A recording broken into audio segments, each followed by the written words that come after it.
सती महोदय, मैं इस समय सदन के अंदर एक बात का जिक्र करना चाहूंगा। अगर देश आगे बढ़ेगा जब राज्य आगे बढ़ेंगे, लेकिन पिछले कुछ दिनों से देश के कई राज्यों में ओल्ड पेंशन स्कीम को लागू करने की घोषणा की गई है। मैं हाथ जोड़कर आग्रह करूंगा, और यहीं चिदम्बरम साहब बैठे हैं, डॉक्टर मनमोहन सिंह थे जिन लोगों ने ओल्ड पेंशन स्कीम के स्थान पर न्यू पेंशन स्कीम इस देश में जो प्रारंभ हुई थी उसको सारे राज्यों को एक फोरम पर लाने का काम किया था। और अब कई राज्य सरकारें करें कि हम ओल्ड पेंशन स्कीम में जाएंगे। सती महोदय, इस समय 5,76,000 करोड़ 5,76,000 करोड़ पर ईयर हमको केवल पेंशन के रूप में स्टेट और सेंटर को और भुगतान करना पड़ रहा है। हिमाचल प्रदेश का जो उसका ओन टैक्स रेवेन्यू है उसका केवल पेंशन में कितना जाता है, 80%, यानी उसका जो अपना राजस्व उसका 80% वो केवल पेंशन पर उसका व्यय हो रहा है। बिहार का 60%, पंजाब का 34%, और अगर सैलरी और इंटरेस्ट को जोड़ दिया जाए तो राज्यों के पास कुछ भी नहीं बचेगा।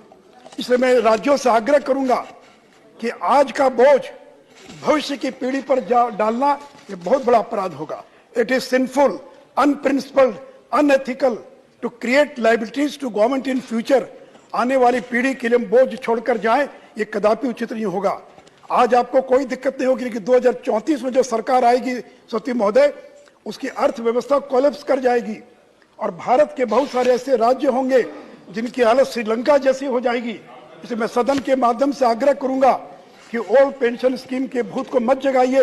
ये एक बहुत बड़ा खतरा है और बहुत बड़े संकट में हम पूरे देश को डाल देंगे। सती महोदय, साथियों, सती महोदय, जो लोग नीरव मोदी की बात करते थे कि नीरव मोदी भाग गए, कब लौट कर आएंगे, तो सदन को मैं बताना चाहूंगा कि नीरव मोदी का ब्रिटेन में जितने भी लीगल ऑप्शन है सारे के सारे लीगल ऑप्शंस समाप्त हो चुके हैं।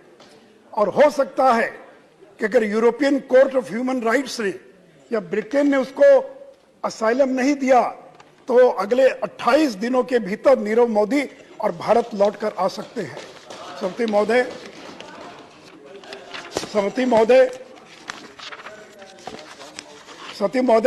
अभी तक हम अपना जो विदेश का व्यापार करते थे वो डॉलर में करते थे, लेकिन ये पहली बार आजादी के बाद अब दुनिया के अंदर रशिया, मॉरिशस, श्रीलंका, इन देशों के साथ जो अंतर्राष्ट्रीय व्यापार है ये डॉलर के बजाय रुपी के अंदर ट्रेड होना प्रारंभ हो गया है।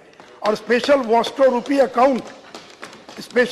रुपी अकाउंट इन 3 देशों के बैंक में बाइलेटरल ट्रेड थ्रू और वॉस्ट्रो अकाउंट के द्वारा प्रारंभ किया गया है। और अंत में सती महोदय, आदरणीय प्रधानमंत्री जी का सपना है और प्रधानमंत्री जी चाहते हैं कि 5 ट्रिलियन इकोनॉमी डॉलर की अर्थव्यवस्था हम देश को पहुंचाना चाहते हैं। और 5 ट्रिलियन इकोनॉमी का मतलब क्या होता है, 413 लाख करोड़। अभी हमारा जीडीपी 258 लाख करोड़ है, and we want that India should achieve 5 trillion dollar economy. 5 trillion dollar economy का मतलब 413 लाख करोड़। और 2026-27 तक भारत हर हालत में 5 ट्रिलियन डॉलर इकोनॉमी तक पहुंच जाएगा।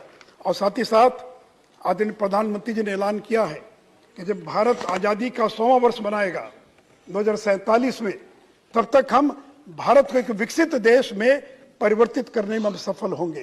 तो 2047 तक आज जो एक विकासशील भारत है, 2047 तक वो विकसित भारत के अंदर और परिवर्तित हो जाएगा।